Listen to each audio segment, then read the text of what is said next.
गई आ। मैं बड़ा लंबा समा ना लगा होया और मैं बेनती करदा कि साडे पांच दे जो कि प्रेसिडेंट ने के मान लो अशोक सहोता जी वो आके मंच नूं संभालन और मंच की अगली कार्रवाई और करनगे अशोक सहोता जी। मंच पे विराजमान माननीय सम्मानीय बहुजन नायक हजारों लोगों की दिलों की धड़कन बाबा विश्राम जी तुहाडा पंजाब की धरती पे पहुंचने पे कोटन कोट धन्यवाद है। ये जो लोग तुहाडे सामने बैठे हैं लगभग पिछले लंबे समय तो अपने महबूब नेता की उड़ीक दे विच अखां विछाई बैठे सन और उस 6 अक्तूबर की महारैली प्रोटेस्ट मार्च की जो बड़ी जित आप जी के नेतृत्व हेठ हुई उस जित ने इन्हां लोगों दी अखां दे विच चमक पैदा की है। आज पूरे भारत देश के अंदर मूल निवासी बहुजन नायक की कोई गल कर रहा तो वो इको गल है, वो इको गल ये है कि असी अज तो पहला बहुत सारे नेतावां दे सुपनियां दे विच उलझे रहे, पार्टियां दे सुपनियां दे विच उलझे रहे, बहुजन लोगों की जो गल करते सी वो लोगों ने दुकानदारियां शुरू कीतियां, इन्हां गल्लां तो हताश होकर लोग घर बैठे सी। लेकिन साहब जी 6 अक्तूबर के तुहाडे उस महाआंदोलन ने भारत देश के अंदर एक चिंगारी पकाउण दा जो काम कीता है, वो दुखदी हुई जो रात नूं हक बनाउण दा काम कीता है, वो तुहाडे नेतृत्व हेठ होया।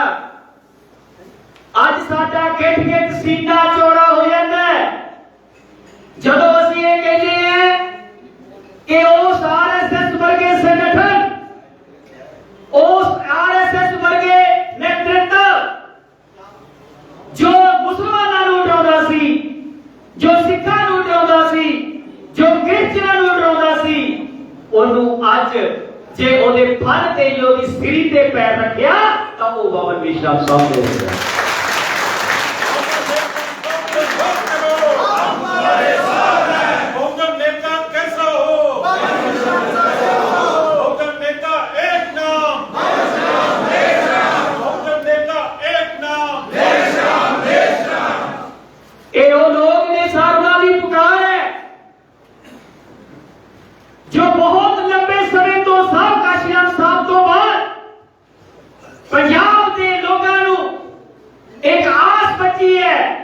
और वो आज इस आंदोलन तो बची है कि बाबा विश्राम साहब ने साडी बांह फड़ी है।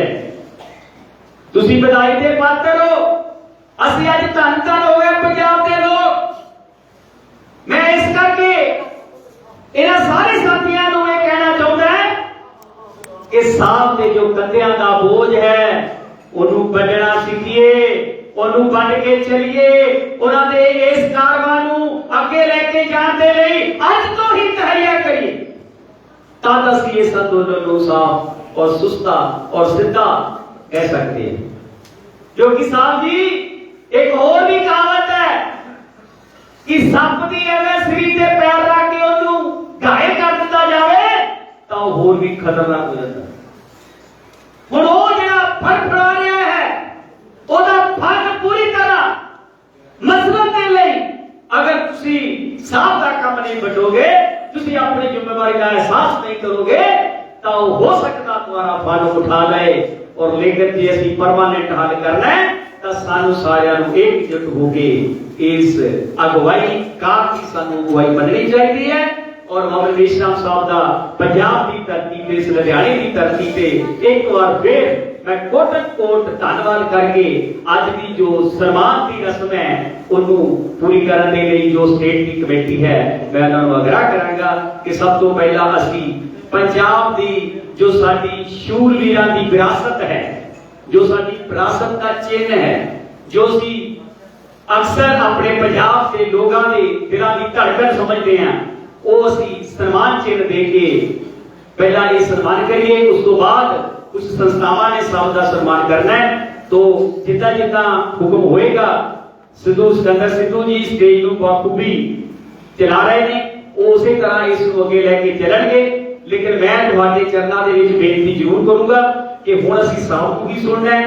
मैं तुहाडे विच ज्यादा देर नहीं रहूंगा, सिर्फ ते सिर्फ चंद मिनटां दे विच असीं सम्मान करके सब का सब तो गल सुनांगे, अगली रणनीति के लिए दिशा निर्देश देवांगे और पूरी ताकत के नाल असीं जो साडा कन्वेंशन है 24 दिसंबर तो लेके 28 दिसंबर तक बड़ी गिनती दे विच असीं लखनऊ ਜਾਂ ਜਿੱਥੇ ਵੀ ਜਿਹੜਾ ਵੀ ਸਥਾਨ ਡਿਸੀਜਨ यूपी ਦੇ ਵਿੱਚ ਹੁੰਦਾ ਉੱਥੇ ਪਹੁੰਚ ਕੇ ਅਸੀਂ ਆਪਣੇ ਮਹਿਬੂਬ ਨੇਤਾ ਦੇ ਹੱਥ ਮਜ਼ਬੂਤ ਕਰਾਂਗੇ।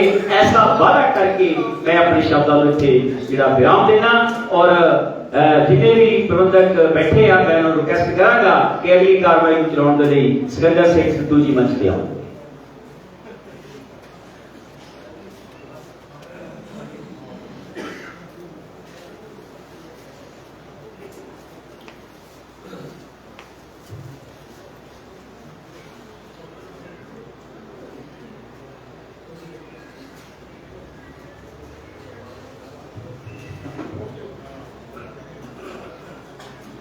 साथियों, मैं अपने वालों और बहुजन मुक्ति पार्टी वालों ते साडे सारे साथियों के परिवार वालों वामन बेसराम जी नूं साडे पंजाब दे विच लुधियाणे दी उस धरती ते जिहड़ी धरती तो गुरु गोबिंद सिंह जी दे काही दे बूटे की जड़ पट के गल कही सी कि अज जुल्म की जड़ पट्टी गई। शहीद करतार सिंह सराभा की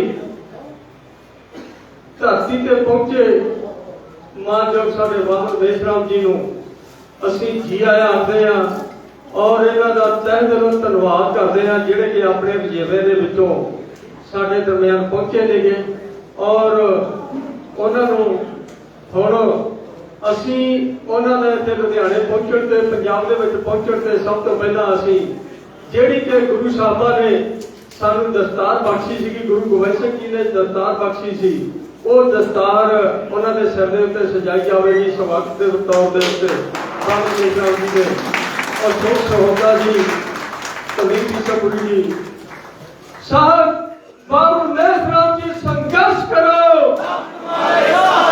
देश का नेता कैसा हो,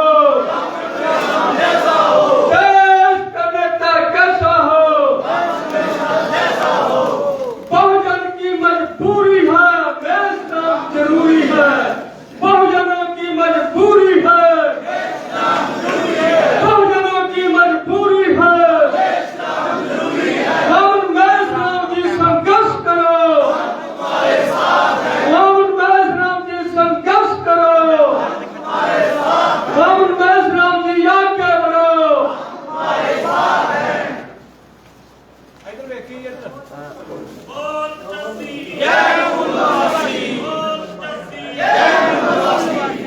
एडवोकेट अश्विनी कुमार जी वो भी बाबू बेसराम जी के स्वागत के वास्ते मुखा लेके आ रहे हैं, वो भी स्वागत कर लगे। एडवोकेट अश्विनी कुमार जी बोल 85 जय मूलवासी, बोल 85 जय मूलवासी। कंसी राम का दूसरा नाम, कंसी राम का दूसरा नाम बेसराम जी जिंदाबाद, बेसराम जी जिंदाबाद, वोट हमारा ईवीएम तुम्हारा, वोट हमारा ईवीएम तुम्हारा,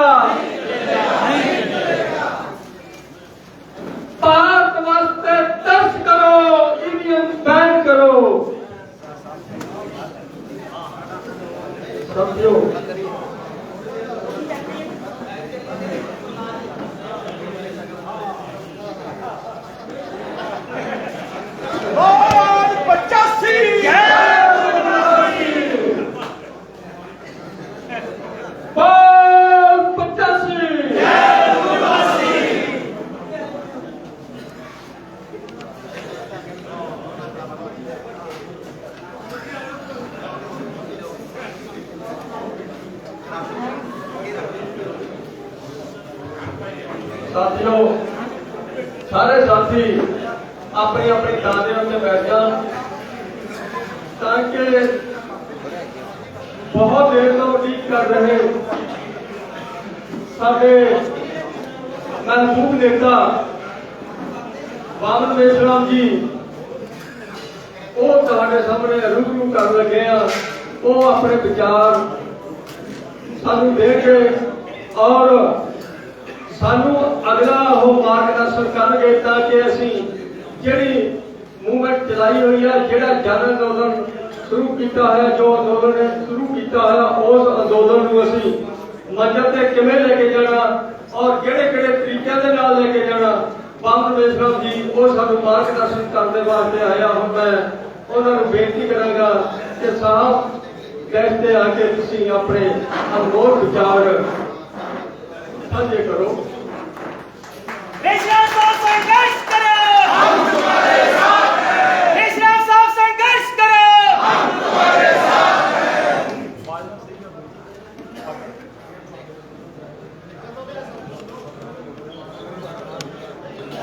हाँ सही फोटो बढ़िया है।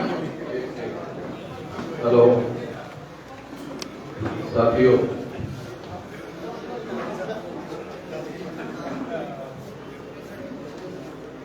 आज लुधियाना में पंजाब की मीटिंग हो रही है और ये मीटिंग का जो सिलसिला है 1 नवंबर से शुरू हुआ 4 दिसंबर तक सारे देश भर में चलने वाला है। 4 दिसंबर को तमिलनाडु में होगा, जो भारत का सबसे नीचे वाला सूबा है तमिलनाडु। और कन्याकुमारी जो भी कोई यात्रा निकालने वाले लोग हैं वो कश्मीर से कन्याकुमारी कहते रहते हैं, तो कन्याकुमारी भी तमिलनाडु में ही है। तो 4 दिसंबर को कन्याकुमारी में यानी तमिलनाडु में मीटिंग होगी।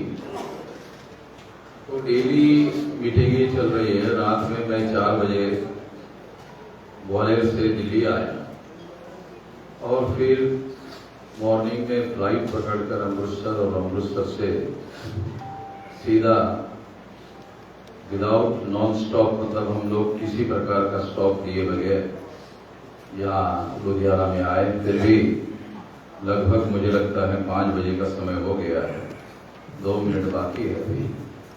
तो कुछ बातें जो सारे देश भर के जो राष्ट्रीय स्तर की 31 राज्यों में 31 स्टेट में मीटिंगें हो रही है। तो एक तो इसके 2 बड़े एजेंडे हैं। एक तो 24, 25, 26, 27, 28 को जो नेशनल कन्वेंशन उत्तर प्रदेश में हो रहा है, 1-2 दिन में उसकी जगह फाइनल हो जाएगी।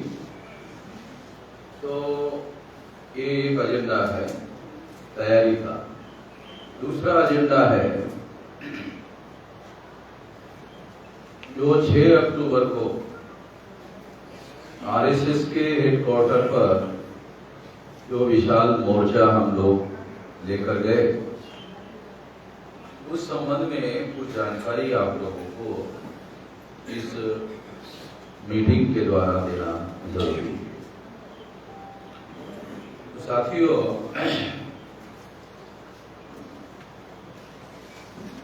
6 अक्टूबर को 45,000 लोगों ने गिरफ्तारियां दी। 2 लाख लोग नागपुर की सड़कों पर थे और नागपुर से 200 किलोमीटर दूर तक, यानी जितने रोड नागपुर में आ रहे थे, नागपुर को कनेक्टेड थे, वो सारे रोड पर 200 किलोमीटर तक हमारी गाड़ियों को रोका गया। तो इससे ये बात हमारे नोटिस में आई, जानकारी में आई कि लगभग 1 लाख लोग सड़कों पर 200 किलोमीटर तक रोके गए।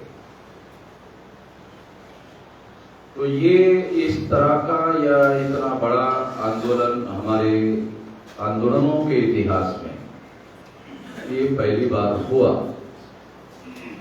और वो भी आरएसएस के हेडक्वार्टर को प्रोटेस्ट करने के लिए जाने वाला ये मोर्चा था। आज तक आरएसएस को बनकर 97 साल हो गए। अभी 2025 को आरएसएस को 100 साल पूरे हो जाएंगे। तो 97 साल के इतिहास में किसी संगठन ने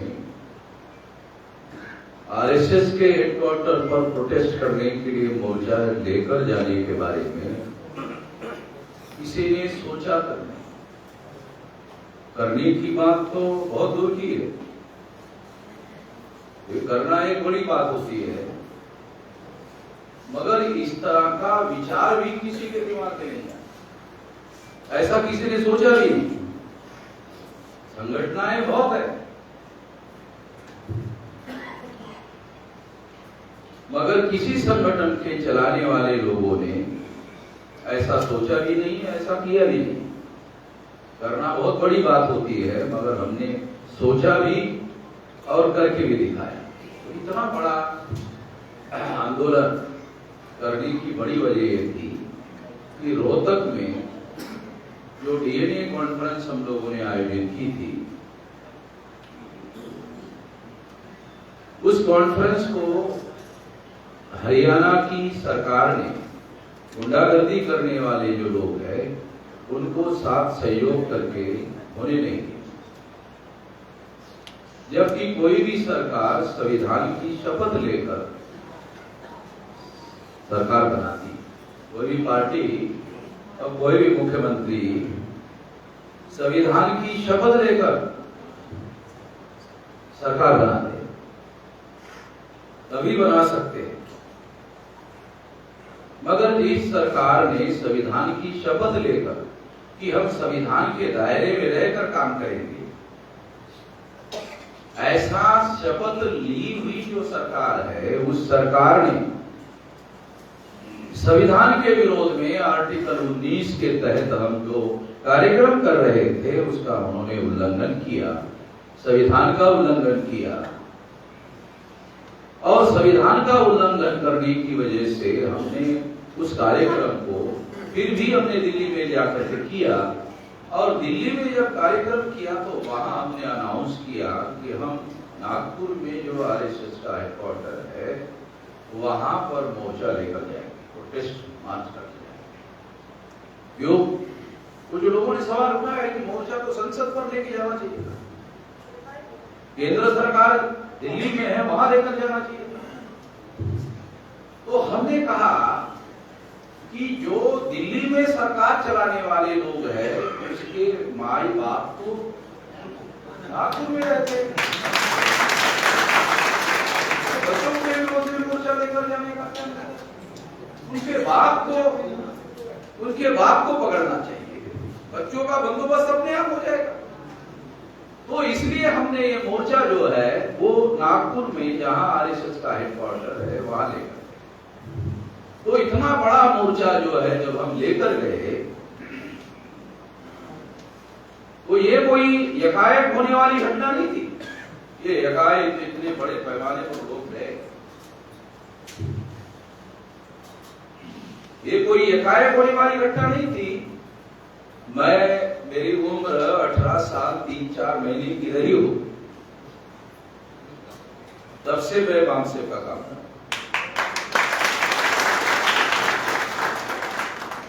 और आज मेरी उम्र 65 साल 21 नवंबर चला 21 नवंबर को 65 साल मेरे पूरे हो गए।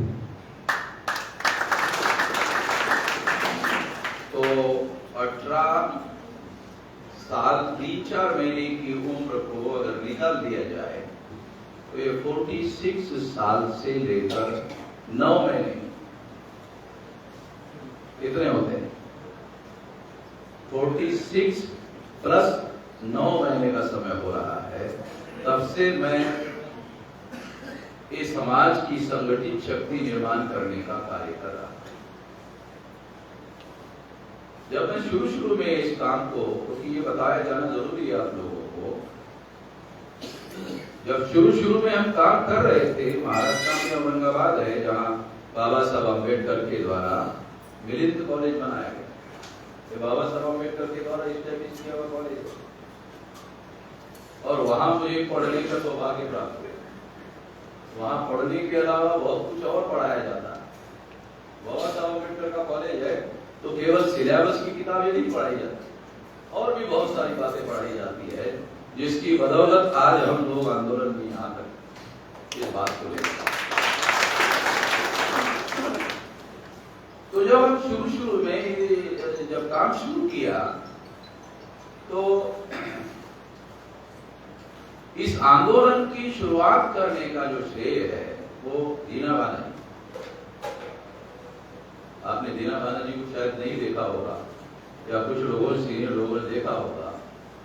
दीना बाना जी राजस्थान के सफाई कर्मी, डिफेंस में वहां काम करते, पुणे, राजस्थान के रहने वाले राजस्थान के थे, और सफाई कर्मी के तौर पर वो डिफेंस में वहां पुणे में काम करते थे। मार्शल दीना बाना जी थे, वो मार्शल थे। मार्शल तो पंजाब के लोगों को जल्दी समझ में आ जाता है। हाँ, पंजाब के भी खून में मार्शल का ज्यादा डीएनए शामिल है। तो वो मार्शल किस्म के थे, पढ़े लिखे ज्यादा नहीं थे, मैट्रिक भी पास नहीं थे, 7वीं 8वीं फेल थे। तो उन्होंने SC/ST वेलफेयर एम्प्लॉयज एसोसिएशन की स्थापना की। उनसे और पढ़े लिखे बहुत लोग, उन्होंने नहीं स्थापन किया, वो दीना बाना जी ने स्थापन किया। और स्थापन करने के बाद में उनके SC/ST एम्प्लॉयज वेलफेयर एसोसिएशन के जो दूसरे कर्मचारी SC/ST के थे, वो ग्रेजुएट थे, वो उसके मेंबर थे। उसमें दूसरे नंबर पर काम करने वाले मेंबर थे, DK काम करने।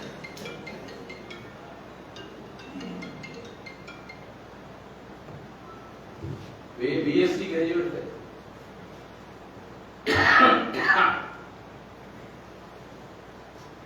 तो उसके बाद में, कुछ दिन के बाद में, उन लोगों को पता चला कि पंजाब से कोई कांशीराम जी जो है वो वहां देहरादून से वहां नौकरी करने गया। आए तो उनको मालूम हो गया, क्योंकि खापर्डे साहब जिस सेक्शन में थे उसी सेक्शन में वो ऑफिसर थे कांशीराम जी। तो खापर्डे साहब ने दीना बाना जी को बताया कि ये हमारे ही शेड्यूल कास्ट के ही हैं। तो इस तरह से साथियों, दीना बाना जी ने बाबा साहब अम्बेडकर के जन्मदिन को लेकर एक संघर्ष शुरू हो गया। वो जो जनरल मैनेजर था तमिलनाडु का ब्राह्मण, ये अनुसूचित जाति के अध्यक्ष होने की वजह से उन्होंने, जनरल मैनेजर ने डिमांड किया जनरल मैनेजर को कि बाबा साहब अम्बेडकर की जन्मदिन की छुट्टी हमारे डिपार्टमेंट में होनी चाहिए। तो जनरल मैनेजर ने बाबा साहब का नाम लेकर गाली दिया, तो बहुत गुस्सा आया दीना बाना जी, और उसके लिए उन्होंने आंदोलन शुरू कर दिया। जो आंदोलन शुरू कर दिया तो दीना बाना जी को उन्होंने सस्पेंड, तो सस्पेंशन का जो लेटर दिया उसका जवाब DK खापर्डे ने अंग्रेजी में लिख कर दिया। जनरल मैनेजर को लगा कि ये तो ज्यादा पढ़े लिखे नहीं है दीना बाना जी, वो अंग्रेजी में कैसे जवाब दे सकते हैं। तो पता किया कि कौन आदमी है लिख कर देने वाला, तो पता चला कि DK खापर्डे। तो उसने DK खापर्डे को भी सस्पेंड किया। अब ये दोनों सस्पेंड हो गए। दोनों सस्पेंड होने के बाद फिर ये दोनों मिलकर गार्डन में मीटिंग किया, क्योंकि उसके नए नए लोग 65 और 70 के दरमियान की बात थी। तो उस समय हमारे लोग जो है भी धीरे धीरे डिपार्टमेंट में आने लगे। तो किसी संगठन का कोई दफ्तर या कोई ऑफिस नहीं हुआ करता था, तो गार्डन में जाकर उन्होंने मीटिंग की। गार्डन में मीटिंग करने के बाद ये तय हुआ कि 10-12 लोग जो है उसका डेलीगेशन जो है लेकर काशीराम जी को मिलने के लिए जाएगा। काशीराम जी को मिलने के लिए तो काशीराम जी के सामने उन्होंने बात की, समझाने का प्रयास किया, तो काशीराम जी ने इनको भगा दिया। तो भगा दिया तो ये लोग दोबारा आके फिर ग्राउंड में बैठे। ग्राउंड में बैठे तो ये तय हुआ कि दोबारा काशीराम जी को मिलना चाहिए और ये पूछना चाहिए कि आपने हमारी बात पूरी तरह से सुने बगैर ही हमको क्यों भगाया। ये पूछने के लिए जाना। वो 11 लोगों का डेलीगेशन दोबारा उनको मिलने के लिए गया और काशीराम जी ने पूछा दोबारा क्यों आए। कहा कि ये पूछने के लिए आए हैं कि आपने हमें क्यों भगाया। तो काशीराम जी ने उनको जवाब दिया कि आप पहले दिन जब आए थे तो आप कह रहे थे कि आप हमारे इस आंदोलन में शामिल होइए और आंदोलन करने का काम करिए। तो जब मैं यह आंदोलन कर देता तो करने के बाद आप लोग भागने वाले ही थे। मैं जब आंदोलन शुरू कर देता, करने के बाद आप भागने वाले ही थे। तो मैंने सोचा कल आप लोग भागने वाले हो तो आज ही क्यों भगा दो, इसलिए मैंने आप लोगों को भगाया। तो दीना माना ने मुझे जवाब दिया हम लोग भागने वाले लोग नहीं है, लड़ने वाले लोग हैं। बाबा साहब अम्बेडकर के अनुयायी है, ये डरने वाले लोग नहीं है। अच्छा काशीराम जी का अच्छा है कि आप भागने वाले नहीं हो, फिर तो मैं आपके साथ आ सकता हूँ, मेरी एक शर्त है। दीना माना जी ने पूछा क्या शर्त है। कि आज जब ऑफिस में जाओगे तो जो जनरल मैनेजर है तमिलनाडु का ब्राह्मण, वो जिस कैबिन में बैठता है उसके 2 दरवाजे, तो तुम 2 लोग हो, डीके कापड़ नहीं देना बना, 2 दरवाजे पे खड़े रहना, मैं अंदर जाऊं। तो दीना महाराज जी ने पूछा भी मिलने के लिए जाने के लिए 2 आदमी दरवाजे पे खड़े रहने की क्या जरूरत, ऐसे ही जा सकते हैं। जब मैं अंदर जाऊंगा तो तीसरा कोई आदमी आना नहीं चाहिए, भाई और जनरल मैनेजर ही जाएगा। तो जनरल मैनेजर को काशीराम जी ने पूछा भाई इनको सस्पेंड क्यों किया, तो इसमें गर्मागर्मी हो गई। जनरल मैनेजर के काशीराम जी जब गर्मागर्मी हो गई तो काशीराम जी ने वो जनरल मैनेजर के बाल पकड़े, यहाँ से बाल पकड़े, जो ब्राह्मण था उसके बाल पकड़े यहाँ से, और जो टेबल था बड़ा लंबा टेबल था कांच वाला, तो उसके ऊपर वो ऐसे उसको कांच पे मार नाक और मुंह को ऐसा मारने लगे। तो जल्दी ही उसके नाक से खून निकले। तो दीना माना जी ने देखा तो उसके नाक से खून निकल रहा है, तो वो दौड़ते हुए खबरडे साहब के पास गए। अरे मारते दोनों लोग जो है दौड़ के काशीराम जी को पकड़ा और पकड़कर उसको बाहर के लेके आए। तो जनरल मैनेजर का मिसअंडरस्टैंडिंग हो गया कि ये दोनों ने मुझे बचाया। तो दूसरे ये दोनों को उन्होंने रिवोक कर दिया, चलो तुम लोगों को बचा, तुम लोग जान बचाने का काम किया, तो इनको दोनों को रिवोक कर दिया और काशीराम जी को सस्पेंड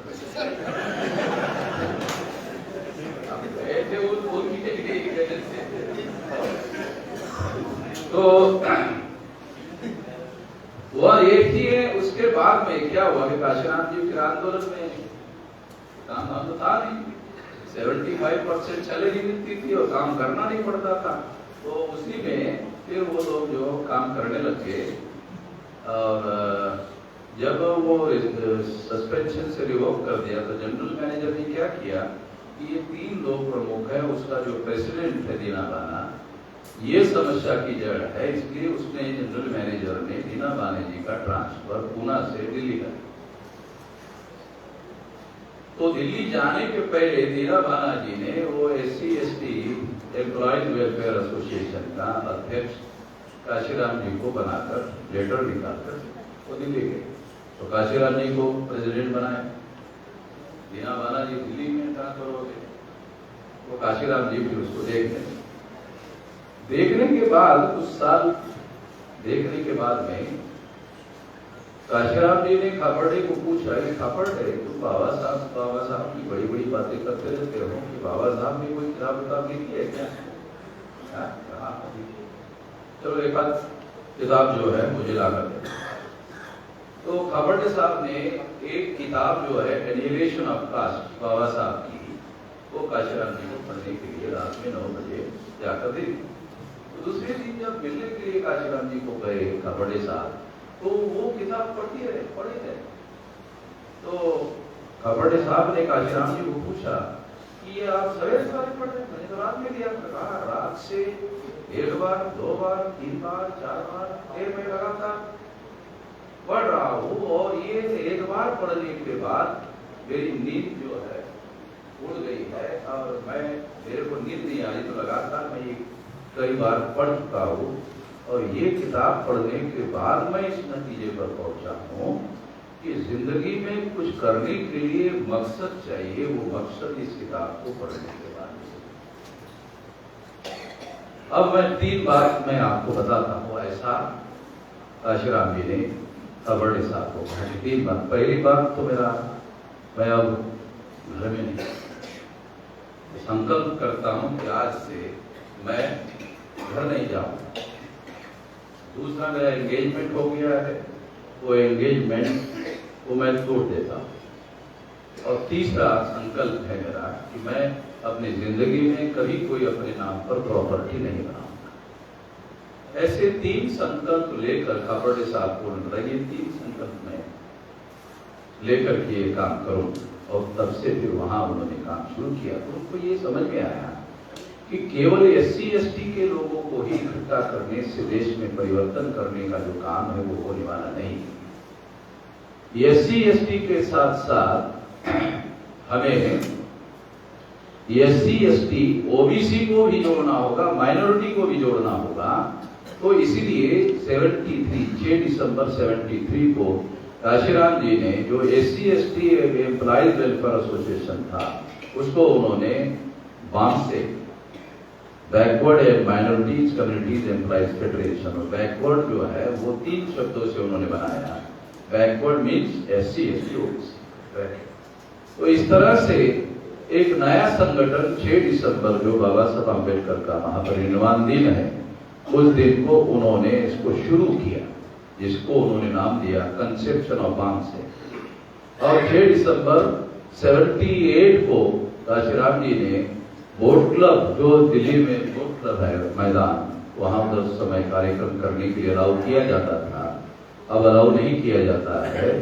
तो वहां पर उन्होंने कार्यक्रम किया, और कार्यक्रम करके बर्थ ऑफ बामसेप का अधिवेशन, पहला जो बामसेप का अधिवेशन हुआ वो पहले नंबर का अधिवेशन नहीं था, उसका नाम था बर्थ ऑफ बामसेप कन्वेंशन। उसके बाद 1 नंबर था।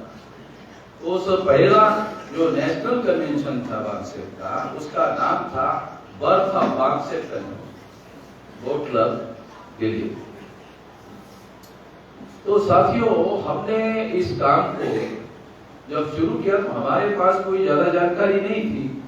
पूना से खापर्डे साहब आते थे। इस हिसाब से अगर देखा जाए तो सीनियर मोस्ट दीना बाला जी थे, दूसरे नंबर के नेता इस आंदोलन के डीके खापर्डे थे, और तीसरे नंबर पर काशीराम। तो काशीराम जी पहले नंबर पर कैसे आ गए? क्योंकि ये दोनों रिवोक हो गए और काशीराम जी को सस्पेंड किया गया। जब ये आंदोलन में ज्यादा सक्रिय हो गए तो हाई कोर्ट ने काशीराम जी के फेवर में निर्णय दिया। तब तक वो आंदोलन में बहुत आगे गए थे, और इसलिए उन्होंने कहा कि अब मैं नौकरी करने वाला नहीं। तो इस तरह से इस आंदोलन को आगे बढ़ाया गया। तो खापर्डे साहब को पूना से हम लोग औरंगाबाद, मैं औरंगाबाद में रहता था, औरंगाबाद में मेरा जॉब था, तो वहां हम लोग बुलाते थे। तो वो 6 बजे से 9 बजे का शाम का कार्यक्रम होता था। दूसरे दिन मंडे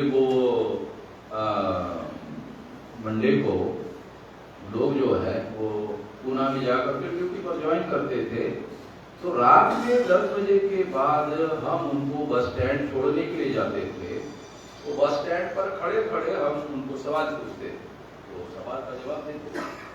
तो गाड़ी लगी रहती थी, वो गाड़ी चली जाती, जवाब देना चाहते थे। फिर दूसरी गाड़ी लगती थी, वो जवाब देना शुरू रहता था। हम एक सवाल हुआ तो दूसरा पूछते थे, दूसरा हुआ तो तीसरा पूछते थे। तो कभी कभी रात के 2 बज जाते थे, कभी कभी रात के 4 बज जाते थे। वो गाड़ी में बैठते नहीं थे, हमारे सवालों का जवाब देते थे। तो उसकी वजह से हमें ये आंदोलन को जानने और समझने का जो कार्यक्रम लेकर हम प्रयास करते थे, उससे ज्यादा सवाल जवाब से हमें बहुत ज्यादा जानकारी थी। जो बस स्टैंड पे खड़े खड़े होकर के जानकारी हम लेते थे, वो जानकारी हमको वहां मिली। और उसकी वजह से पहली बार मुझे ये रियलाइज हुआ, ये एहसास हुआ कि हमारे इस देश में अगर कोई बड़ा बदलाव करना है, तो बड़ा बदलाव करने के लिए संगठित शक्ति का होना बहुत जरूरी है।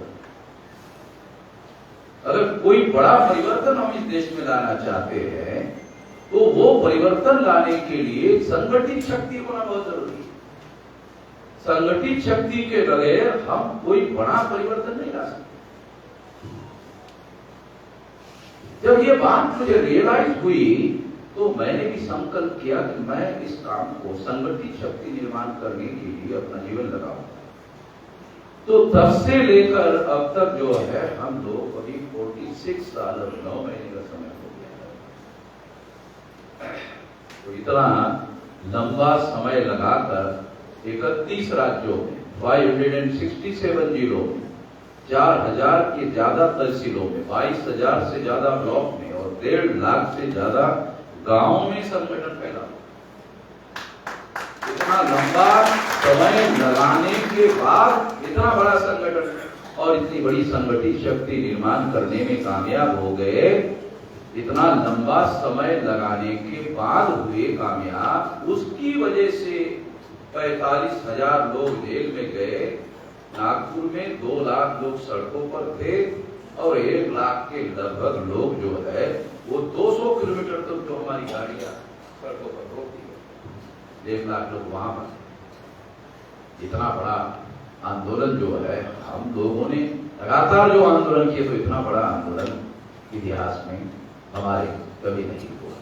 वामसिर के इतिहास में, भारत मुक्ति मोर्चा के इतिहास में, बहुजन क्रांति मोर्चा के इतिहास में इतना बड़ा आंदोलन इसके पहले कभी नहीं। होम मिनिस्टर, राज्य का होम मिनिस्टर फडणवीस को नागपुर में हमारे आंदोलन को कंट्रोल करने के लिए खुद होम मिनिस्टर नागपुर में था। वो चड्डी वाला आदमी था आरएसएस का, और आरएसएस ने उसको नागपुर में ही रखा। तो जब इतने लोग थे, तो जेल भरने के लिए गाड़ियां लाते थे, जितनी गाड़ियां लाकर भरते थे, उससे ज्यादा लोग दोबारा आ जाते। असिस्टेंट पुलिस कमिश्नर डॉक्टर विलास खरात के सामने जाके खड़ा। अब हम समझ गए, वो कमिश्नर होता, असिस्टेंट पुलिस कमिश्नर। अब हम समझ गए हैं, आप लोगों ने 2-3 लाख लोग नागपुर में लाकर बसाए हैं और हमें पुलिस वालों को पता ही नहीं चल रही। और समझ गए, शिवाजी महाराज का शरीर था, आप लोगों ने लागू किया और हमें पता ही नहीं चलने दिया। तो समझ गए, आप विजय हो गए, हम फेल हो गए। 8,000 पुलिस हमने यहाँ लगाई, और 8,000 पुलिस जो है वो कुछ काम नहीं कर रही है, कोई कुछ नहीं हो रहा है। कोई लोग, आपका आदमी जो है, आपके लोग जो है, वो हम लेफ्ट राइट कर रहे हैं, बंदूकें उठा रहे हैं, नीचे कर रहे हैं, फिर भी कोई वो डरता नहीं है। अजीब लोग हिंसा करते नहीं। खाली और एक अजीब बात है, इतने लाखों की भीड़ में एक 4 व्हीलर गाड़ी आकर के फंस गई। आमतौर पे दूसरे लोग होते तो गाड़ी के ऊपर चढ़ के नाचते, ऐसा होता है, बहुत देखा गया है। तो हमारे लोगों ने वो गाड़ी को उंगली तक नहीं लगाई। आंदोलन समाप्त होने के बाद गाड़ी का मालिक आकर गाड़ी लेके गया, हमारे पास वीडियो है। पत्रकार लोग थे, वो हमारे लोगों को बोल रहे थे, वो गाड़ी आग लगाओ, लगाओ, आग लगाओ। हमारे लोग भी इतने होशियार थे कि वो गाड़ी को आग लगाने के बजाय वो आग लगाओ ऐसा कहने वाले पत्रकार का ही वीडियो बना दिया।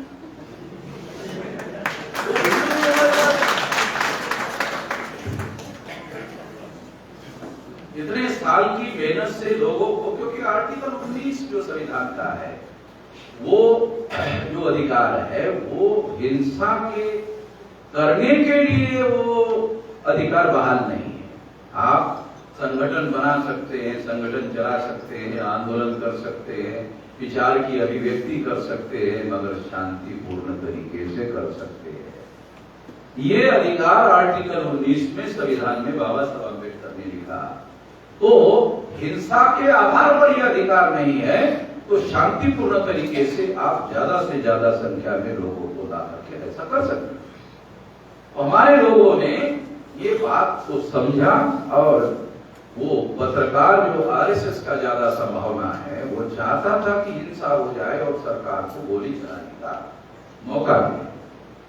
तो हमारे लोगों ने बिल्कुल भी हिंसा का सहारा नहीं लिया और आंदोलन जो है बहुत शांतिपूर्ण तरीके से करने का काम किया। तो असिस्टेंट पुलिस कमिश्नर को ये कहना था।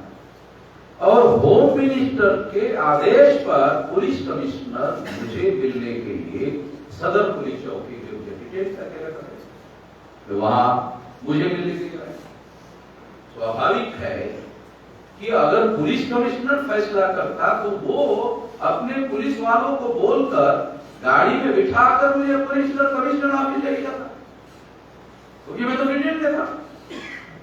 मगर मैं समझ गया कि ये होम मिनिस्टर ने ऑर्डर दिया होगा, तभी ये कमिश्नर मुझे मिलने के लिए सदर पुलिस चौकी में आया। जब आया तो वो 200 कमांडो को प्रोटेक्शन में आया। तो मैंने वहां नागपुर तो हमारे लोगों का ही इलाका है, तो मैंने एक इंस्पेक्टर को पूछा कि 200 कमांडो लेकर कमिश्नर साहब क्यों आए? कहा कि आपके जो सारे नागपुर में फैले हुए हैं, तो उनको ऐसा लग रहा था कि कहीं कमिश्नर साहब को पकड़ना चाहिए, इसलिए वो 200 कमांडो लेकर के पैरामिलिट्री फोर्सेस के कमांडो लेकर के यहाँ मिलने के लिए आए। तो असिस्टेंट पुलिस कमिश्नर को कमिश्नर ने मेरे पास भेजा और कहा कि कमिश्नर साहब आपको बुला रहे हैं। तो मैंने कमिश्नर ऑफिस जहाँ बैठे थे वहां गया और कमिश्नर ने मुझे पूछा कि अब आगे आपका क्या करने का इरादा है? इधर मुझे डिटेन करके रखा और मेरे को इरादा पूछ रहे हो आगे क्या करने का? इधर मैं डिटेन करके बैठा हुआ हूँ, और जो करना था वो तो आपने किया, डिटेन करके काम किया। अब आप लोगों के नियंत्रण में लोग नहीं है, इस वजह से आप इधर आए। अगर नियंत्रण में होते तो आप इधर मुझे इधर नहीं आते।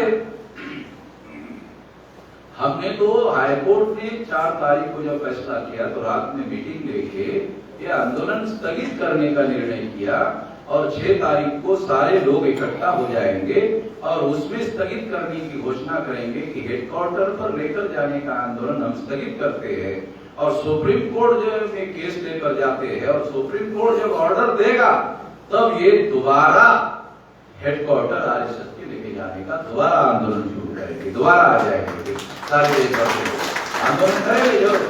मगर अभी हम लोग जो है हाईकोर्ट ने रोक लगाई है, इसलिए सुप्रीम कोर्ट के ऑर्डर पर करेंगे और तब तक यह आंदोलन स्थगित होगा और उस आंदोलन को दूसरे तरीके से 4 चरणों का दूसरा आंदोलन घोषित करेंगे। जब लाखों की भीड़ यहाँ आएगी तो वहां जाकर मैं ये अनाउंस करूंगा। मैंने कहा ये ऐलान मैंने किया था कि 6 तारीख को लोगों के बीच में जाकर ये करूंगा। आपने मुझे 10 बजे डिटेन कर दिया।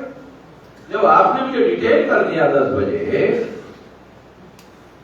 तो डिटेन कर दिया तो अब आप देखो, आपको बड़ा गर्व था, गुरूर था कि आपके पुलिस के द्वारा कंट्रोल कर ले, कर लो।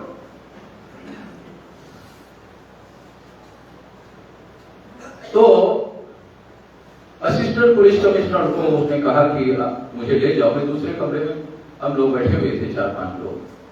तो वहां कमिश्नर ने दोबारा असिस्टेंट कमिश्नर को मेरे पास भेजा और कहा वो कमिश्नर साहब बोल रहे हैं कि जो आपके लोग हैं उसको शांति से आंदोलन करने के लिए वीडियो बना दो। मैंने कहा मैं तो पहले भी यही कह रहा हूं। हमारे लोगों ने हिंसा नहीं करनी चाहिए, संविधान के दायरे में रहकर ही करना चाहिए। ये तो मैं पहले दिन से कह रहा हूं। तो ये ऐसा वीडियो बनाने के लिए मुझे कोई इतराज नहीं है।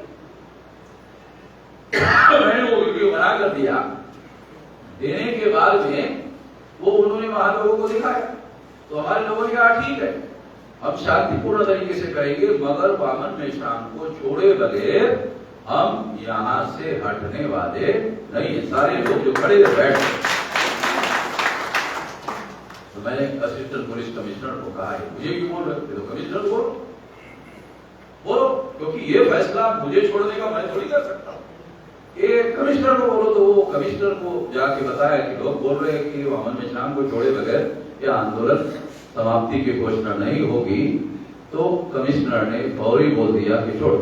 2 बजे खाना वाना खिलाया नहीं, बगैर खाने खिलाए कैसे छोड़ोगे? तो इंस्पेक्टर असिस्टेंट पुलिस कमिश्नर बोले क्या खाओगे? तो कहा कि हल्दीराम भुजिया वाला, ये भुजिया ये खाने का ब्रांड नेम है, तो फिर अच्छा ही होगा। मैं कहा ले आओ। फिर खाना खाकर 10 गाड़ियां में सिक्योरिटी में लेकर गए। वो इंस्पेक्टर को भी डर लगा, तो 10 गाड़ियों में एक गाड़ी में लेके आया था, 10 गाड़ी में लेके प्रोडक्शन में जहां से डिटेक्ट करने वाले के गए, क्योंकि उनको ये मालूम है नागपुर में लोग हैं। तो इस तरह से ये सारा आंदोलन हुआ। और जब हमने ऐलान किया था कि आरएसएस के हेडक्वार्टर पर हम मोर्चा लेकर जाएंगे, तो वहां पर नागपुर का पुलिस फोर्स लगा हुआ था आरएसएस के हेडक्वार्टर पर। तो आरएसएस के लोगों ने सेंट्रल गवर्नमेंट को लिखा कि इसमें तो वामन मेश्राम के लोग होंगे, तो नागपुर के लोग, नागपुर तो वामन मेश्राम के जाति से भरा हुआ है, लेकिन आरएसएस का जो हेडक्वार्टर है उसके गिर्द गिर्द 10 लाख लोग तो मेरे जाति के रहते। नागपुर तो नाग लोगों का हमारे 500 लोगों ने भीमा कोरेगांव में 28,000 पेशवा को मारा था। उनको मालूम है तो खतरनाक लोग हैं, छोटे मोटे लोग नहीं है, तो बहुत ज्यादा बहादुर लोग है। ऐसा दुनिया के इतिहास में कोई इतिहास उपलब्ध नहीं है कि 500 लोगों ने 28,000 लोगों को भीमा कोरेगांव में, और ये अंग्रेजों ने लिख कर रखा हुआ। अंग्रेज किसाने बड़े अजीब किस्म के जो सही है वो लिख के रखे, तो उस वजह से बाबा साहब ने वो पढ़ा और हमको मालूम हो गया। जो ब्राह्मण को इतिहास लिखकर ही मतलब गायब कर देते थे।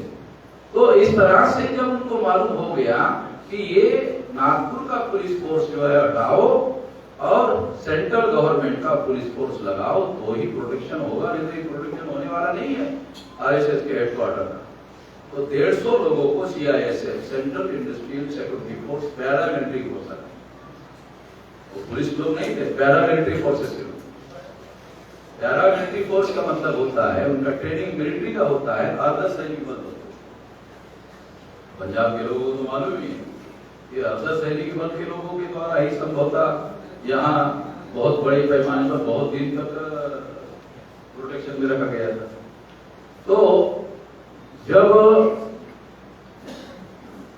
8,000 पुलिस के द्वारा वो मॉब कंट्रोल नहीं हुआ, तो फडणवीस जो आरएसएस का आदमी था, तो आरएसएस के आदमी ने उनको संपर्क किया होगा हेडक्वार्टर से, तो उन्होंने कहा कि ये लोग कंट्रोल में नहीं है, ये लाखों की संख्या आरएसएस के हेडक्वार्टर पर आ जाएगी, इसलिए आप आरएसएस का हेडक्वार्टर खाली करो, लॉक लगा के भागो।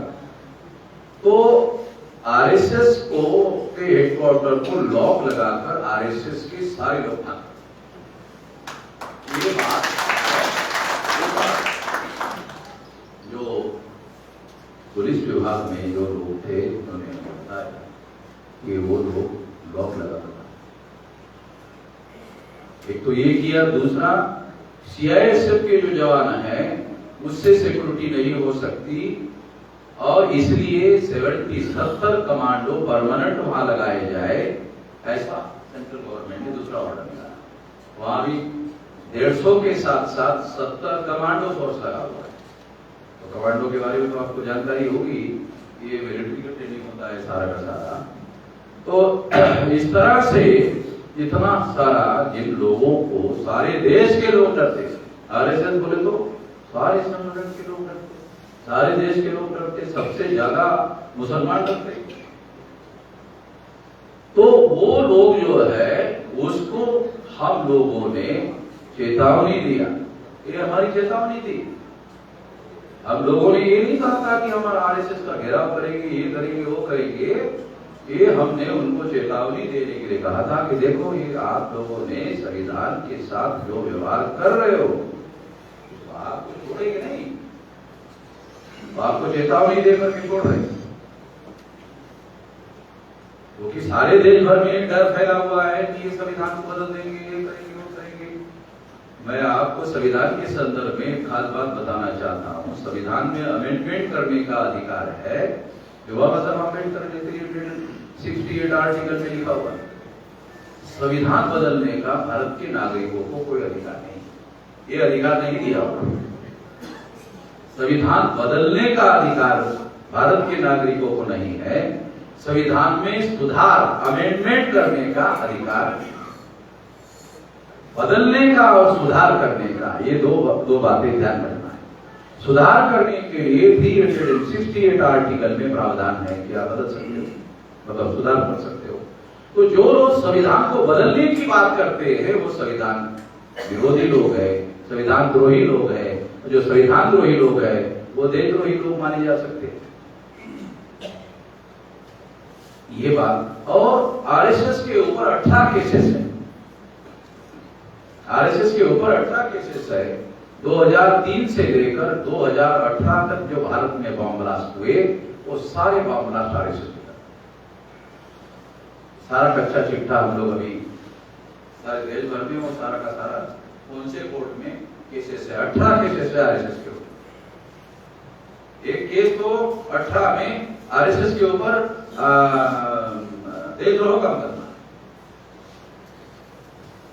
तो इसलिए मैं खास बात आपको बता रहा हूं कि इन लोगों को सबक सिखाना बहुत ज्यादा जरूरी था। अगर हम दूसरी कोई बहुत सारे लोग ये मुझे कहे कि ये दिल्ली में पार्लियामेंट में मोर्चा लेकर जाने की वजह, अरे वहां जाना जरूरी था।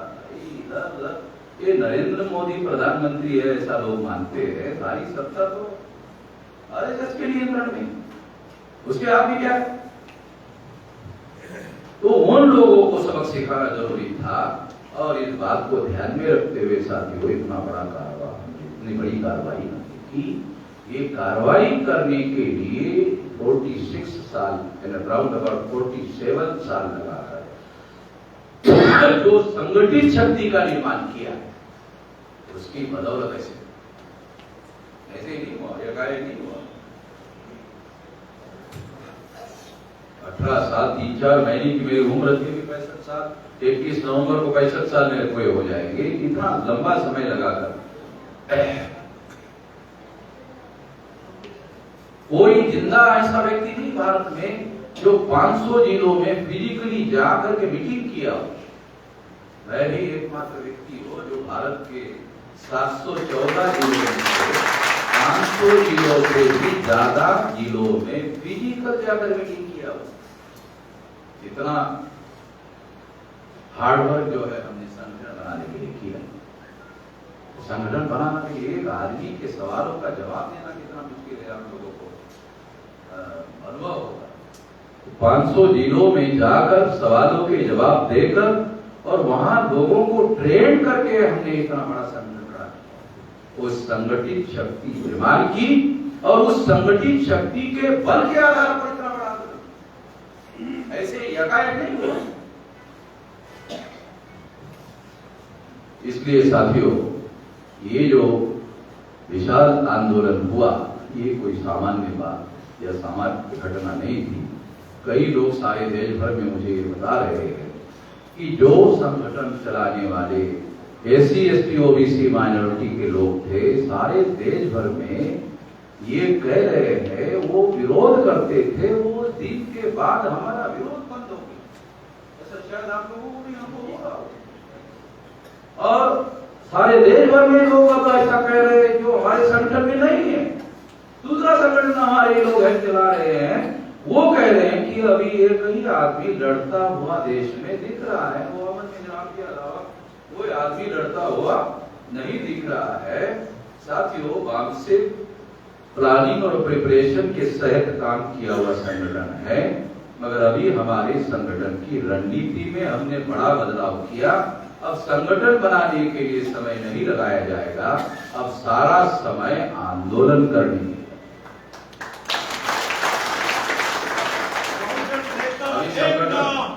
अभी संगठन बनाने के लिए समय नहीं लगाया जाएगा, अभी आंदोलन करने के लिए, एक्शन करने के लिए अभी आने वाले समय में एक्शन होगी। कोई भी काम जो है वो एक्शन होगा। अभी हम लोगों ने 10 साल का 2030 तक का प्लान बनाया। 2030 तक पहला फेज 2025 तक होगा, दूसरा 28 तक होगा, तीसरा 30 तक होगा। 6.5 लाख गांव है, 6 लाख गांवों में 2030 तक हमारी शाखाएं पहुंच जानी चाहिए। भौगोलिक नेटवर्किंग होना चाहिए। पंजाब में जो केवल 13,000 गांव है, 1 लाख में भी नहीं है, केवल 13,000 गांव है। अगर आप प्लानिंग बनाओ तो ये तो 2025 तक ही कवर हो जाएगी, ज्यादा समय नहीं लगेगा। आप पंजाब के रहने वाले हो तो आपको मालूम होगा कि पंजाब में 13,000 से ज्यादा गांव नहीं है, तो 3 साल में कवर हो सकते हैं। तो इसलिए आदत से साथियों, ये जो हम लोग 6.5 लाख गांवों में से अभी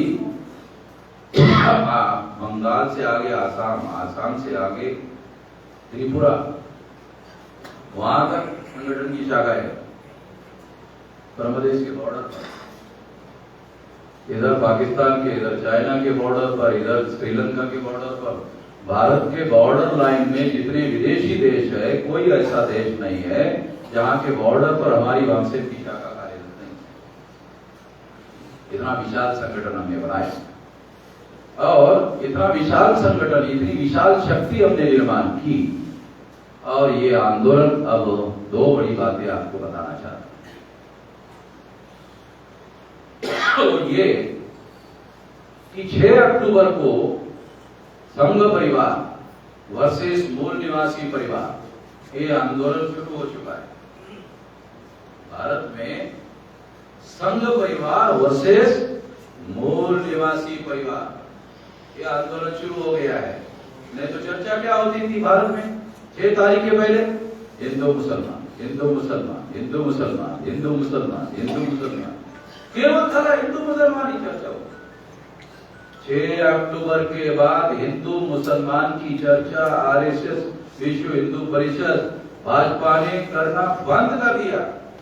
हिंदू मुसलमान चर्चा बंद हो गई 6 तारीख के बाद। आप लोगों ने पता नहीं कि ध्यान दिए नहीं दिया। 6 तारीख के बाद, 6 अक्टूबर के बाद हिंदू मुसलमान की चर्चा बंद हो गई, हमने बंद करवाई। क्यों बंद हो गई?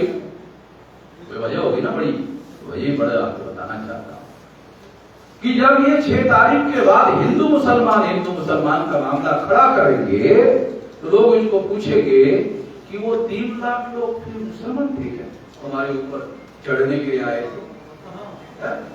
आरएसएस के हेडक्वार्टर पर मोर्चा लेकर आए थे, वो मुसलमान थे क्या?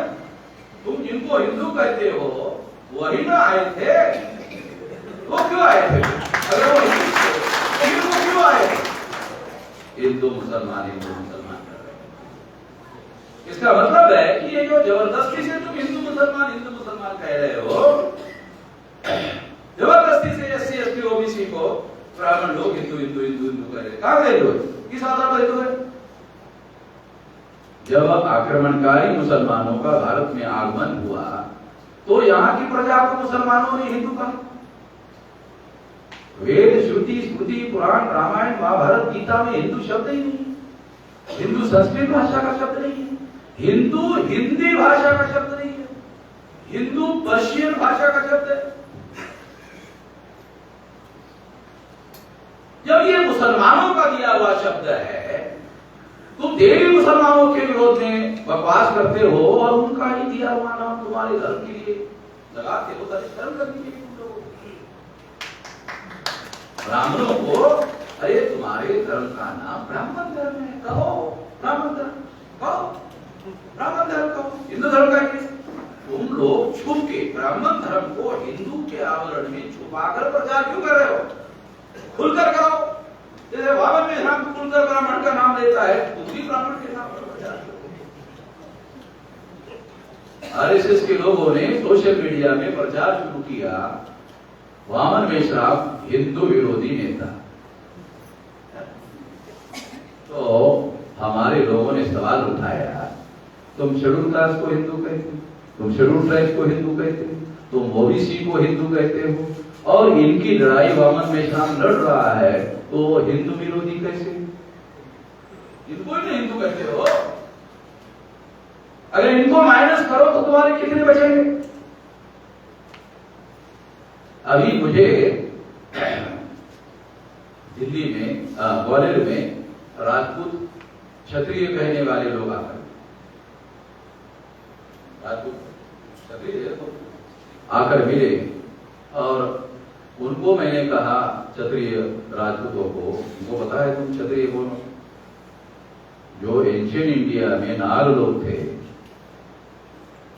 वो नाग लोगों को ब्राह्मणों ने, ये नाग लोगों का राज था भारत में, ये मौर्य साम्राज्य जो है नाग लोगों का था। नवल वियोगी का नाम सुना आपके? पंजाब का एक है नवल वियोगी, नवल वियोगी तो नवल वियोगी ने ये आर्कियोलॉजिकल सर्वे ऑफ इंडिया का डेप्यूटी डायरेक्टर थे ऑल इंडिया। उन्होंने लिखा थी Naga the ancient ruler of India. सारे देश के रूलर जो है वो नाग लोग थे। तो जब ब्राह्मणों ने पहली बार वर्ण व्यवस्था बनाई और वर्ण व्यवस्था बनाकर इसका प्रचार शुरू किया, तो आप सुनकर हैरान हो जाओगे। ये वर्ण व्यवस्था का पाली एंड बुद्धिज्म में ये रिकॉर्ड अवेलेबल है, उसमें ये लिखा हुआ है, क्या लिखा है? क्षत्रिय, फिर उसके बाद ब्राह्मण, फिर उसके बाद वैश्य, फिर उसके बाद शूद्र। हमको क्या मालूम है? ब्राह्मण, क्षत्रिय, वैश्य, शूद्र। मगर पाली एंड बुद्धिज्म में पहली बार ब्राह्मणों ने प्रचार करने के लिए वर्ण व्यवस्था घोषित किया, तो वो घोषित करने का काम उन्होंने कैसे किया कि पहले नंबर पर क्षत्रिय वर्ण। वर्ण व्यवस्था जब ब्राह्मण ने प्रचार में लाई, तो वर्ण व्यवस्था का पहला प्रारूप जो है वो कहां से शुरू होता है? क्षत्रिय, फिर ब्राह्मण, फिर वैश्य, फिर शूद्र। क्यों ऐसा किया? क्योंकि वो सारा राज जो है वो नाग लोगों के पास था।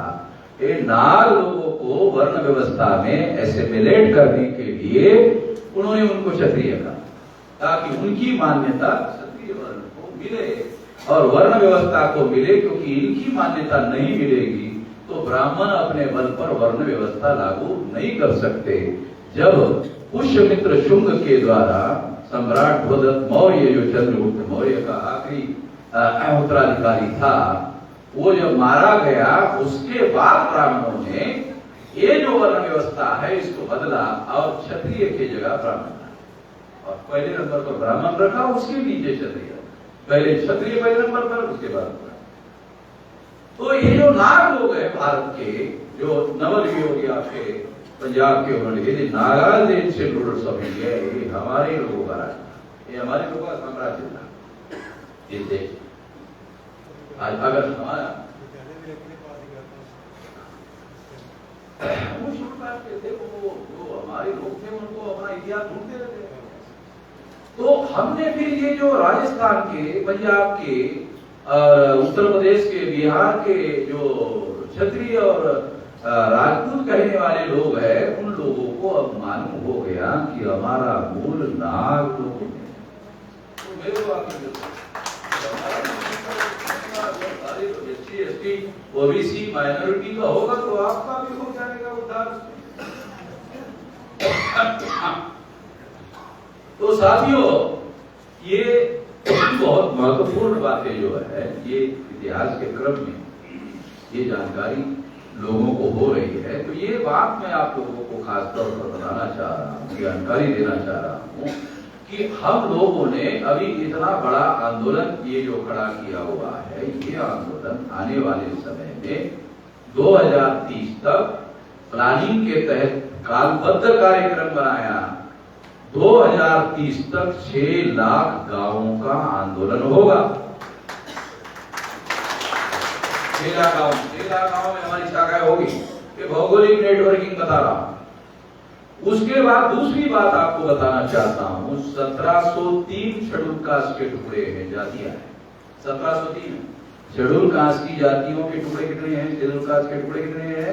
ब्राह्मणों ने टुकड़े कितने किए? 1703। और इंडिया में शेड्यूल कास्ट के लोगों के 1703 टुकड़े, 801 टुकड़े आदिवासियों के, 3743 जाति के टुकड़े पिछड़े वर्ग ओबीसी के, तीनों को मिलाकर 6247 जाति के टुकड़े। ये सारे हमारे लोग हैं, हमारे टुकड़े इतने। ब्राह्मण लोग आरोप लगाते थे अंग्रेजों पर कि अंग्रेज जो है उनका सिद्धांत था डिवाइड एंड रूल, बांटो और राज करो। मगर अंग्रेजों ने बांटो और राज करो का जो सिद्धांत है, ये तो अंग्रेजों ने ब्राह्मणों से सीखा। मगर अंग्रेजों ने बांटो और राज करो का सिद्धांत में 2 टुकड़े किए, हिंदू मुसलमान। मगर ब्राह्मण इतने शैतान थे कि उन्होंने हमारे लोगों को 6247 जाति के टुकड़ों में बांटा। और एक टुकड़ा उन्होंने छूत और अछूत कर दिया। छूत और अछूत, तो शेड्यूल कास्ट को उन्होंने अछूतों में डाला और बाकी सारे लोगों को छूत में डाला। तो इस तरह से भी ये बहुत माइक्रो लेवल पर इसकी अंडरस्टैंडिंग होना बहुत जरूरी है। जब तक बाबा साहब अम्बेडकर का लिटरेचर आप नहीं पढ़ोगे तो आपको ये समझ भी नहीं आएगा ब्राह्मणों का जो सोशल ऑर्डर है वो किस तरह से काम करता है। तो ये सारे टुकड़ों को, हमारा जो कार्यक्रम है उसको समझो, हमारा जो कार्यक्रम है उसको समझो। ये 6247 जाति के जो टुकड़े हैं उसको जगाना होगा। पहला कार्यक्रम है हमारा जगाने। मैं पिछले 47 साल से जगाने के काम में रहा हूं। जगाने का काम नहीं बंद किया जा सकता है, आंदोलन चलेगा फिर भी जगाने का काम बंद नहीं हो सकता। पहला काम है जगाना और दूसरे नंबर का काम है जगे हुए लोगों को जोड़ना। पहला काम है जगाना और दूसरा काम है जगे हुए लोगों को जोड़ना और तीसरा काम है जोड़े हुए लोगों की शक्ति का निर्माण करना। तीसरा काम है जोड़े हुए लोगों के शक्ति का निर्माण करना। सुनियोजित तरीके से, इस तरीके से करना होगा कि अगर वो लाखों की भीड़ में भी इकट्ठा हो जाए तो हिंसा ना करे। नहीं तो हथियार सरकार के पास ज्यादा है, लोगों के पास हथियार नहीं होते। पंजाब के लोगों को बताने की क्या जरूरत है? पंजाब के लोगों को तो ज्यादा तजुर्बा है कि हथियार भारत सरकार के पास ज्यादा है ना, है कि नहीं?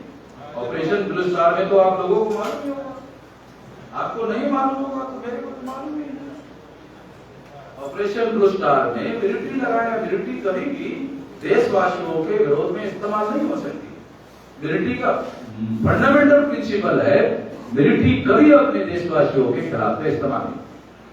मिलिट्री एक्सटर्नल एक्शन है, दूसरे देशों के लोगों का हमारे देश पर आक्रमण होगा तो उसको रोकने के लिए, उसको रिटेलिएट करने के लिए मिलिट्री है। मगर ब्राह्मणों की सरकार है, ब्राह्मणों ने मिलिट्री का उपयोग देशवासियों पर किया। ये बड़ा एक्शन भारत में ऑपरेशन। तो हथियार उन लोगों के पास ज्यादा है। हम लोगों को हमारा आंदोलन जन आंदोलन में रूपांतरित करने के पहले हम लोगों को जो शांति है, शांति जो है संविधान के दायरे में रहकर संगठित शक्ति निर्माण करने का जो काम है, ये तीसरे नंबर का कार्य है। चौथे नंबर का काम है जो संगठित शक्ति आपने निर्माण की, उस संगठित शक्ति का उपयोग और प्रयोग संविधान के दायरे में करना। ये चौथा, ये 4 काम। हर काम के लिए अलग तरह की बुद्धि लगती है। जगाना है तो अलग बुद्धि की जरूरत है, जोड़ना है तो अलग बुद्धि की जरूरत है, शक्ति का निर्माण करना है तो अलग बुद्धि की जरूरत है, और एक्शन करने के लिए संगठित शक्ति का उपयोग करना है तो अलग बुद्धि की जरूरत है। एक ही प्रकार के बुद्धि से काम नहीं होगा। तो आप अंदाजा लगा सकते हो कि कोई आंदोलन करने के लिए कितना ही बड़ी पूंजी दिमाग की लगानी है। सामान्य बुद्धि का काम नहीं है। उस तरह से इस काम को कराया जा रहा है, बहुत योजनाबद्ध तरीके से कराया जा रहा है, और 2030 तक कोई गांव बचेगा नहीं। 6 लाख गांव का संग्रह खड़ा हो जाएगा। ये 10 साल ज्यादा नहीं। ये बुढ़ा आदमी होगा ना, वो मेरी बात सुनकर वो मरेगा नहीं। अभी तो 10 ही साल है, क्योंकि उम्मीद पर दुनिया कायम होती है। मैं देहात का रहने वाला हूँ। देहात में बूढ़े माँ बाप जब देर पेड़ पर होते हैं तो बोलते कि नहीं, मेरा बेटा दिल्ली में नौकरी कर रहा है, उसका आखिरी बार चेहरा देखे बगैर नहीं बनता। तो जाता है, आखिरी बार ऐसा देखती है, माँ देखती है, बाप निकलता है, उसका प्राण निकलता है। तो प्राण निकलता ही नहीं, अटका रहता है। आप लोगों को पता नहीं, मालूम नहीं है। मैं तो देहात का आदमी हूँ, तो मैं अपना तजर्बे की बात बोल रहा हूँ कि माँ बाप का प्राण अपने प्रियजनों का चेहरा देखे बगैर तो कभी प्राण नहीं निकलता है। तो ये उम्मीद की वजह से प्राण अटका रहता है। तो मैं वो उम्मीद आपको बता रहा हूं कि 2030 तक 6 लाख गांवों का संगठन खड़ा हो जाएगा। यानी ये लोगों के ऊपर नहीं छोड़ रहे हम लोग, ये हम लोग कार्यक्रम बनाकर ये काम हम करवाएंगे लोगों से। बड़ा काम तो कर लिया है, अभी गांव में जाकर लोगों को इस आंदोलन का प्रचार प्रसार करके जोड़ा जाएगा।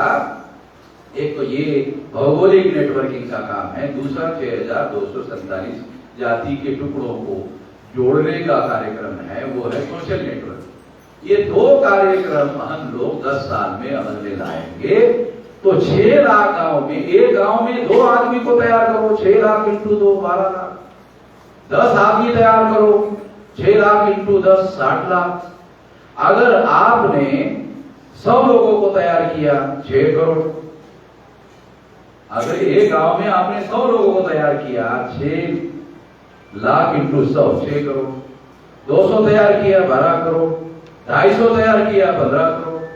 और 15 करोड़ लोग अगर आपने सड़कों पर उतार दिया तो क्या होगा? 15 करोड़ लोग अगर सड़क पर उतर गए तो भारत में जितने रेलवे ट्रैक है वो ट्रैक पर लोग बैठ जाएंगे। नेशनल एक्सप्रेस हाईवे है, वहां पर लोग बैठ जाएंगे। नेशनल हाईवे पर बैठ जाएंगे, स्टेट हाईवे पर बैठ जाएंगे, डिस्ट्रिक्ट हाईवे पे बैठ जाएंगे, इकट्ठा हो जाएंगे और चने और मुरमुरे खाते हुए बैठे भी रहेंगे ना हाईवे पर। सारा हाईवे बंद हो जाएगा। और हाईवे और रोड अगर बंद हो गया तो जो कच्चा माल समुद्री जहाज में डालने के लिए ट्रक जाते हैं या रेल जाती है वो नहीं जाएगी। नहीं जाएगी तो समुद्री जहाज भी बंद हो जाएगा, हवाई जहाज भी बंद हो जाएगा। तो 15 करोड़ लोग अगर सड़क पर उतर गए तो हवाई जहाज भी बंद हो जाएगा, समुद्री जहाज भी बंद हो जाएगा, रेल में सारा देश का रेल बंद हो जाएगा। रेल क्या है? Pulse of the country. Rail क्या है? रेल, हवाई जहाज, समुद्री जहाज और हाईवे क्या है? ये पल्स ऑफ द कंट्री। अगर ये बंद हो गया तो पल्स ऑफ द कंट्री बंद हो जाएगा। 9 अगस्त 1942 को गांधी जी ने क्विट इंडिया मूवमेंट चलाया, भारत छोड़ो। कैसे हो गया? 9 अगस्त 1942 के बाद अंग्रेजों ने भारत छोड़ने का। चर्चिल तो आजादी पे ऊपर बात करने के लिए भी तैयार नहीं। चर्चिल जो है नहीं, आजादी छोड़कर बात करो, आजादी छोड़ो दूसरे मुद्दे पर बात, वो बात नहीं करता। 42 के बाद 9 अगस्त 1942 को जब गांधी ने क्विट इंडिया मूवमेंट शुरू की, उसके बाद इतने लोग सड़कों पर उतरे तब जाकर के सब हुआ। जब गांधी जी के समय में कम लोग उतरे, 3 करोड़, अगर हम 5 गुना ज्यादा 15 करोड़ लोगों को उतार देते हैं तो देश चलाने वाले लोग बोलेंगे कि अब हम देश चलाने लायक नहीं है, ये देश आप चलाओ, तब जाकर के हमारा मामला है। 10 साल केवल 10 साल में 2030 तक ये नागपुर के आंदोलन ने ये प्रमाणित कर दिया 10 साल में ये हो जाए। 10 साल में ये नागपुर के आंदोलन ने प्रमाणित कर दिया ये 10 साल में ये 6 लाख गांव का आंदोलन खड़ा हो जाएगा और ये हो जाएगा तो हमारी सारी समस्या का समाधान हो जाएगा। ऐसा हम लोगों को करना होगा। इतना ही इस मौके पर मैं कहना चाहता हूं। इसके लिए आप लोगों को अपने अपने राज्यों में जुटना होगा और अपने अपने राज्यों में जिले, तहसील, ब्लॉक, गांव, ग्राम पंचायत और गांव की कमेटियां गठित करने का और उसके साथ साथ जो अलग अलग प्रकार के सामाजिक समूह है उन लोगों का संगठन खड़ा करना होगा। ऐसा आप करोगे, इस आशा और विश्वास के साथ आपने मेरी बात ध्यान से सुनी, इसके लिए आभार, धन्यवाद।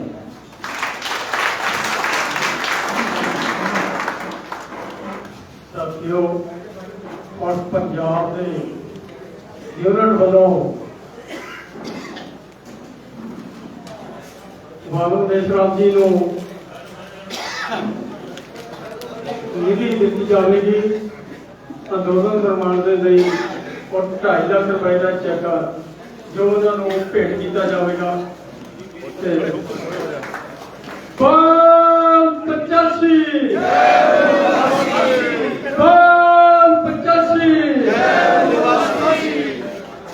कल श्री राम का दूसरा नाम, कल श्री राम का दूसरा नाम, महेश राम जी संघर्ष करो, महेश राम जी संघर्ष करो, वोट हमारा ईवीएम तुम्हारा, वोट हमारा ईवीएम तुम्हारा। साथियों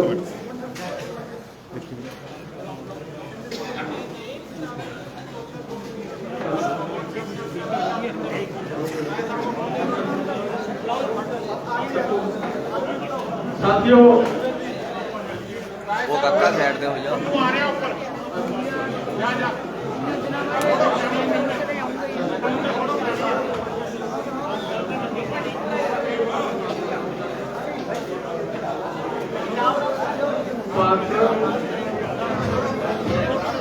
मैं बेनती करूंगा, हाँ जी, पार्षद अकरम तस्वीर जी कृपा करके स्टेज पे आ जाए, वो अपना युक्ति पत्र लगाएंगे।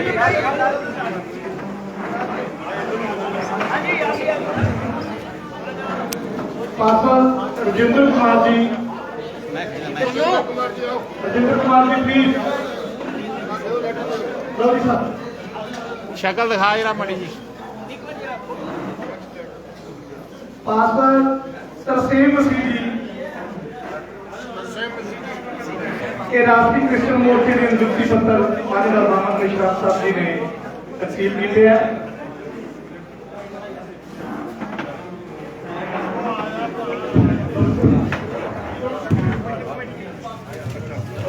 पत्रकार देव सराभा जी को मोहम्मद मेश्राम साहब जी का रुतबा दे के सम्मान किया जा रहा है।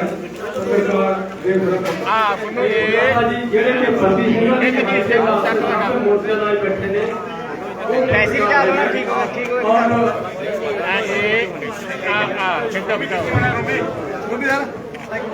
मैं माधु का नेड़े हो जाना ना सवाल है यहाँ पे निकला रही है।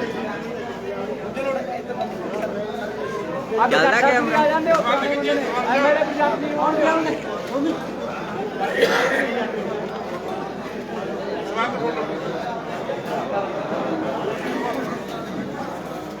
नेड़े हो जाओ साल दे।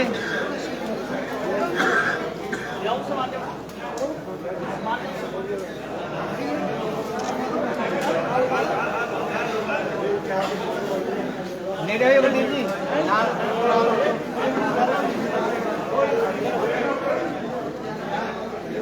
डॉक्टर सर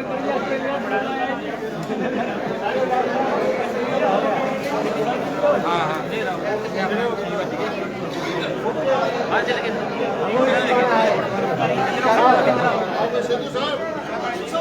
गिरफ्तारियां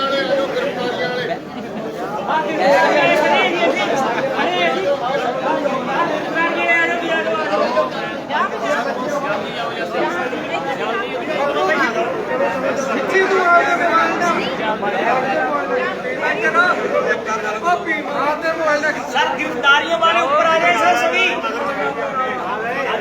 जाओ दीदी बेटे जाना ऊपर चले जाओ जाओ हाँ लेडीज ਨੂੰ ਆ ਜਾਣ ਦੇ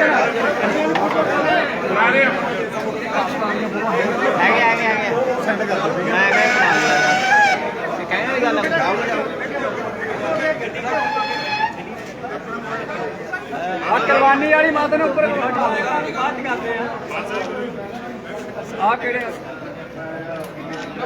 ਮੈਂ